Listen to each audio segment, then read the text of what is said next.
Oh my. Oh, would you look at that on the Apostle P channel?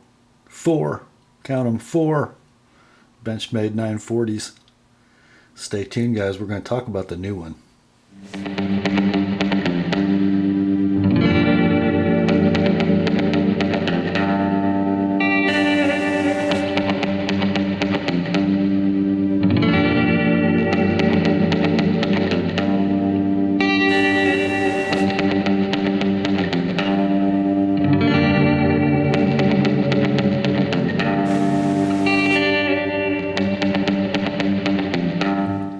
Hi gang, Rob here. It's the evening of 1 May 2014, and yes, indeed, there are 4 Benchmade 940s on my sharpening bench.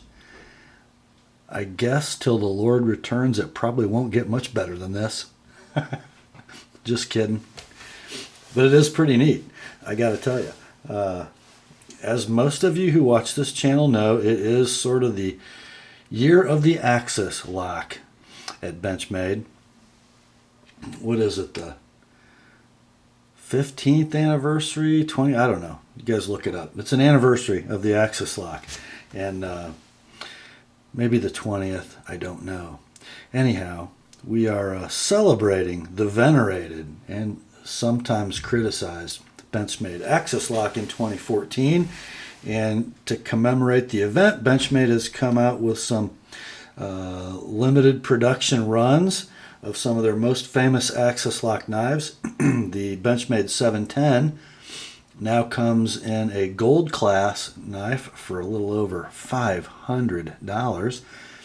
And then maybe the next most famous axis lock knife, the 940, still a blue class knife, and that will become important as this first impressions video sort of rolls along.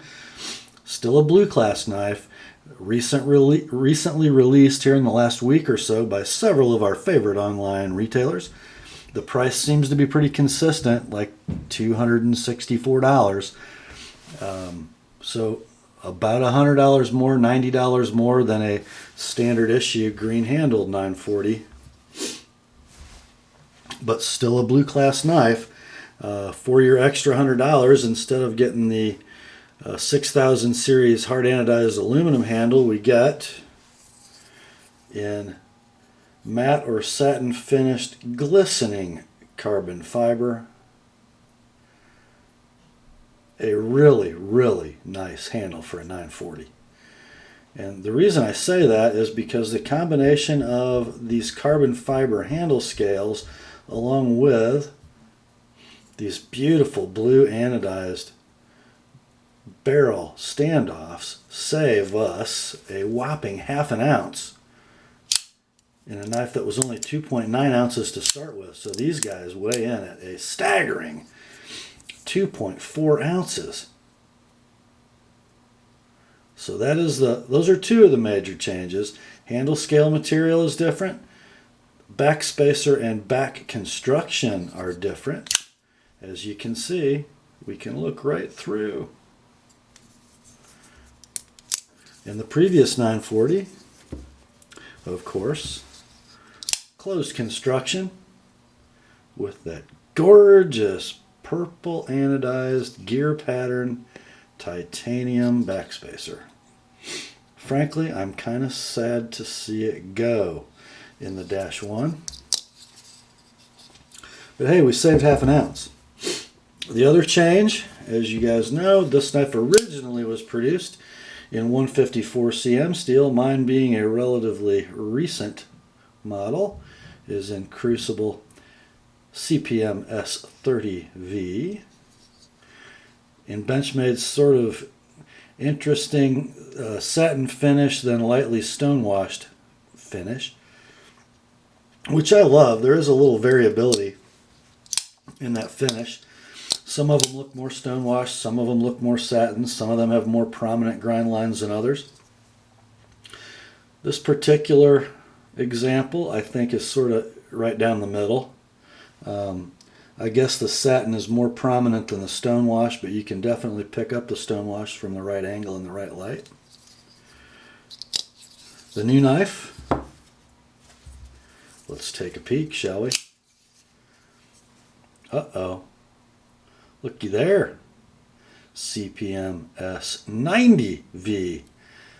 Super carbide rich, vanadium carbide rich, powdered metallurgy steel. Rule number 9. These knives, by the way, guys, these 3, are all in for sharpening. Pretty cool, I think. These guys, Richard Cunningham, sending 2 of them, one for him, one for his brother.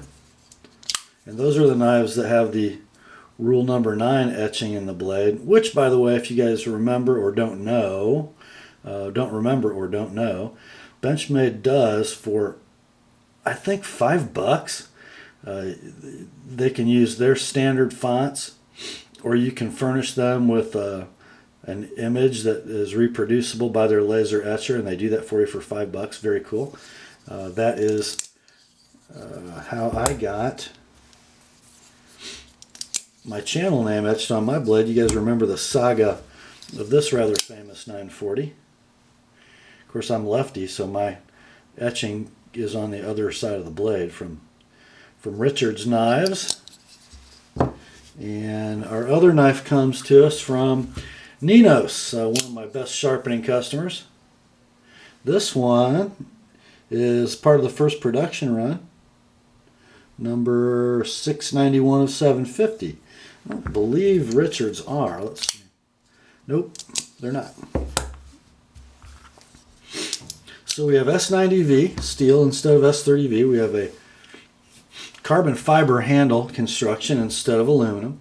And we've gone to barrel standoffs and open construction instead of the closed back and the purple titanium backspacer. So for $90 or $100, those are the changes. Also, the standard 940 ships to you with this pocket clip painted. And this is the stock pocket clip for the 940-1, the Parkerized version of the same Emerson style clip. And if you have to have the Emerson style clip, I don't think it goes very well on the 940, obviously. But the Parkerized is so much nicer than the painted one. On the Parkerized finish, the corners will just gradually wear shiny. They really don't show scratches. They just wear very handsomely. The painted clips, they look horrible in a year. I mean, they just look horrible. I really prefer the Parkerized split arrow on this slim-handled knife. It just goes better. And look at the symmetry, the balance between that end of that split arrow clip and the machining in that handle. It just goes together so well instead of putting a big butter knife on there. But, you know, there's no accounting for taste, is there? Okay, you remember I said early in the video that this knife is still a blue class knife, not a gold class knife. So instead of being a $500 940, it's a $264 940. Guys, as obviously these two owners were, I was really excited to see the 940-1 be unveiled at SHOT Show. And I'm a little out of center here. When I saw them become available and I saw the price, I kind of stepped back a little bit and decided I might wait a little to see if some catch and release knives become available for down around the 200 mark, because I was just a little concerned of the value in carbon fiber and S90V. Did it really make a $90 or $100 difference, especially if the knives were sort of produced to the same level of consistency as the standard model? And that's what I didn't know. So I'm really grateful to Richard and Ninos for sending me these examples to sharpen, to see if some of the normal variability and inconsistency in the 940 model might be absent in these, and maybe they're produced to a higher level of fit and finish than the standard knife. So that's kind of what I wanted to report to you tonight and look at. There are really two areas of, well, there are three areas of concern for me in production 940s and where the variability lies. First one would be the way that they're ground. Now, my knife, as you'll remember me discussing before, I specifically requested when I had the blade replaced, due to my own carelessness, that they find me one that was very thinly ground behind the edge. And this one is. Let me do a quick wipe.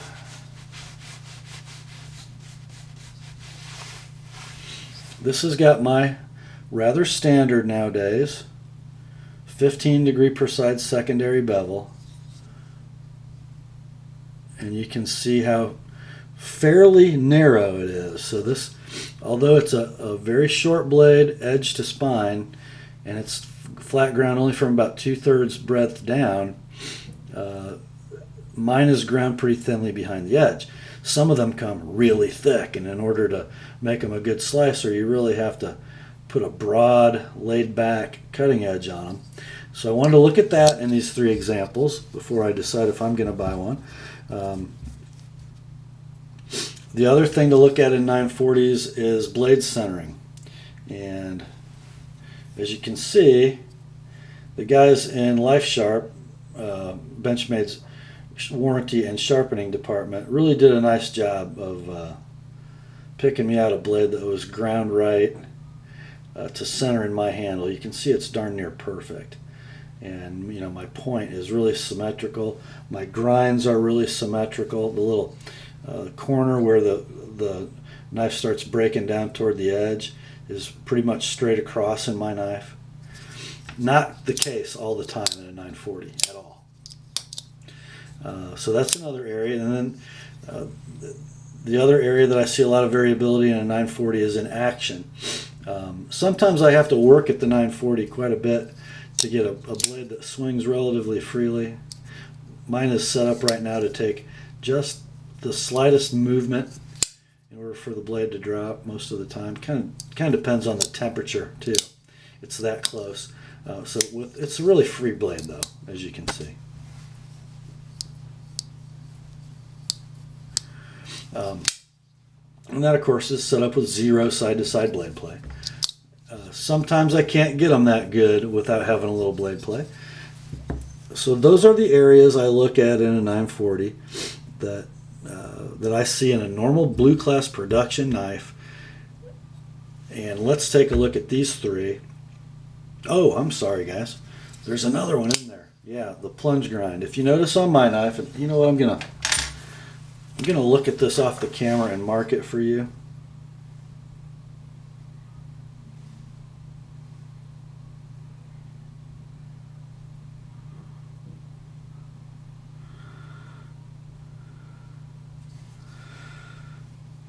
Talk amongst yourselves.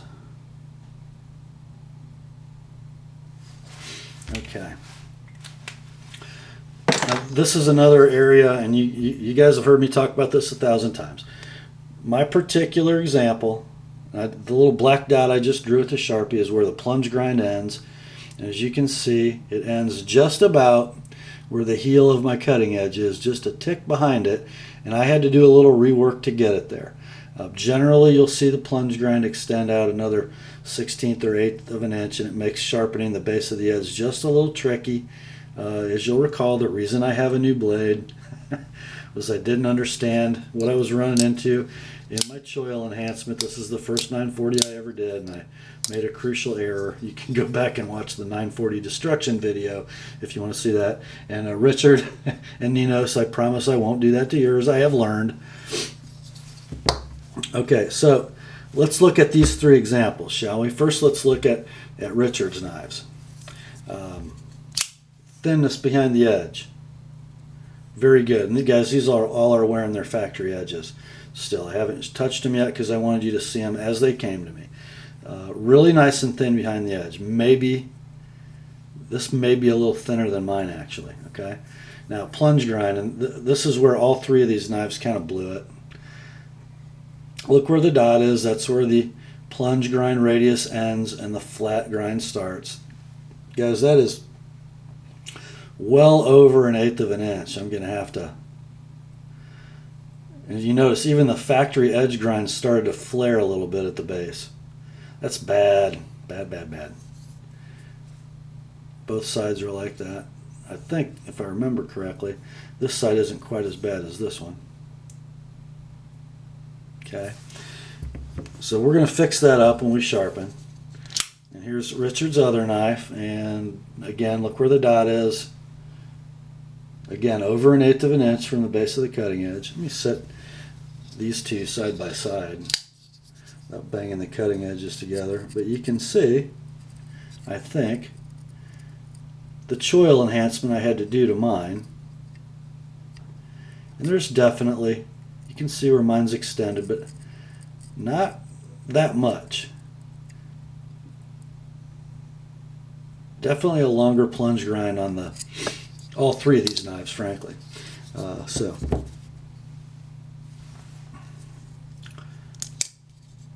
So that's that, and then let's take a look at Ninos's knife. And again, just about the same. It's way out there again, though. Even the factory edge grind's starting to flare.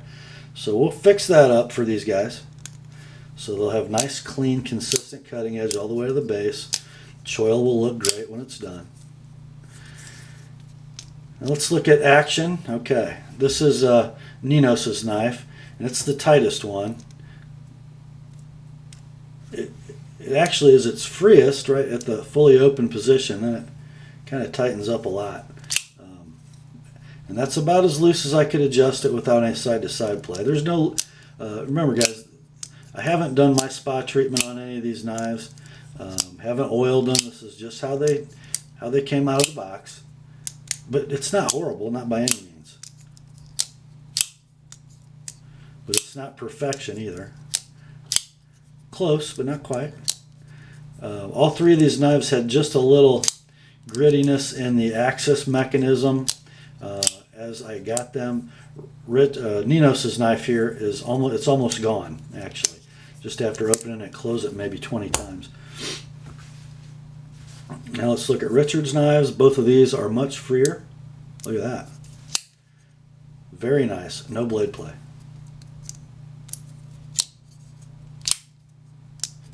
And this axis mechanism is still just a little gritty, but you guys know if you've had axis lock knives, that goes away. It's not horrible. And here's Richard's other one. Beautiful. No play. This is about the middle of the three in grittiness. And now let's look at, you know what, I didn't check thinness on these. Okay, this is thicker than the first one, but still really nice. And Ninos's knife, about the same as number 2. And now let's look at, maybe the most commonly annoying factor on a 940. Blade centering usually as a function of its grind. Here's one of Richard's knives. I'm going to look at these this way, actually. As you can see, it's right here where it starts coming down to the reverse tanto. This knife much closer to the right scale than the left, but when I center it here, watch what happens to the tip, because you can see the tip is almost in the center now. So if I push the blade to the center, that's pretty good. You know, we'll see how that turns out after it meets the spa, but it's close. And you know, that may be just a burr on a washer or a liner. It may center right up. Not too bad, but not as good as this green one. But you know, I have worked on this knife, so. Okay, let's look at this one. Now this one's also off, and it's off the other way, and it's off a lot. And if I center this shoulder,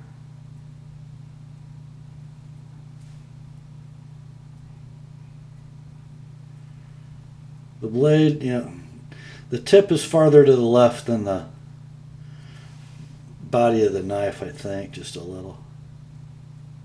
We'll see how that comes out. I gotta pull this off camera so I can see a little better. There it is, centered at that secondary grind line, and the tip's a little left. So not a perfectly symmetrical grind. And then Ninos's knife, I think, is the best of the three. Pretty close to perfect, but again, If I center that shoulder, the tip is just a little left. But, you know, they're close, guys. Not bad, and they may all respond very well to the spa treatment and center right up. Here's another thing, and I need to turn on a flashlight because I haven't checked this yet.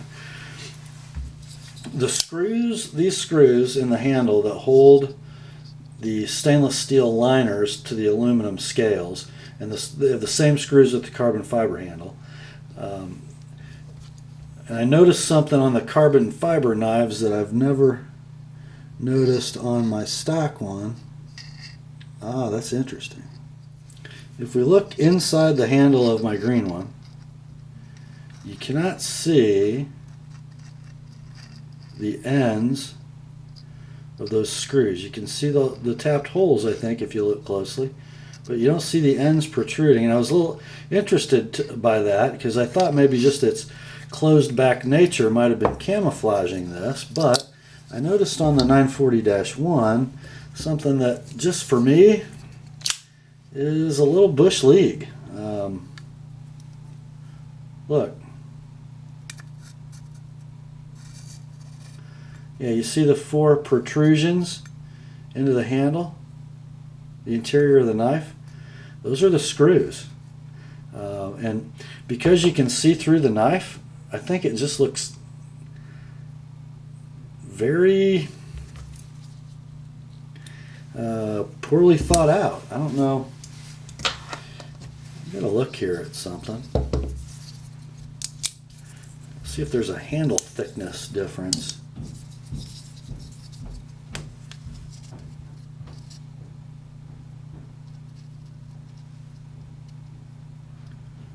Interesting. If anything, my aluminum knife is thinner. I was wondering maybe if the aluminum scales were thicker, but the screws might be the same length and just protruding farther into the knife, but it sure doesn't look like it's the case. Don't know what happened there, but I believe all 3 of these knives exhibit this.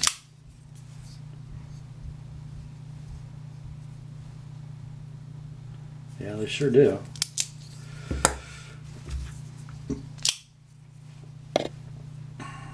Yep, all 3 of them are like that. Pretty interesting, and frankly a little disappointing.